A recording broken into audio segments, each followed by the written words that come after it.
আলাইকুম সবাইকে সেনারি আর্ট স্কুলের পক্ষ থেকে শুভেচ্ছা। প্রিয় ভিউয়ার্স, আজ আমি আপনাদের সামনে ইজি ড্রয়িং বক্সে থাকা পিত্তের ডাইসের সাহায্যে খুব সহজেই চমৎকার একটি চেরি ফল অঙ্কন করে দেখাচ্ছি। দেখুন, আমাদের সেনারি আর্ট স্কুলের দীর্ঘদিনের অভিজ্ঞতায় তৈরিকৃত আমাদের ইজি ড্রয়িং বক্স, যে ড্রয়িং বক্সে রয়েছে 22টি ডাইস, যা দিয়ে আমরা অঙ্কন করতে পারি শত শত চিত্র।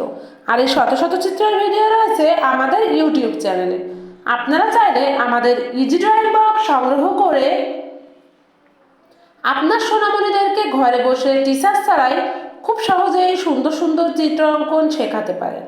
আর আমাদের ইজি ড্রয়িং বক্স সংগ্রহ করতে চাইলে স্ক্রিনে দেওয়া কন্ট্যাক্ট নম্বরে যোগাযোগ করুন। দেখুন কত সহজে কি চমৎকার একটি চেরি ফলের চিত্র অঙ্কন করে ফেললাম। আমাদের চিত্র অঙ্কন যদি আপনাদের ভালো লেগে থাকে তাহলে লাইক, কমেন্ট, সাবস্ক্রাইব করে আমাদের সাথে থাকুন। সবাইকে ধন্যবাদ।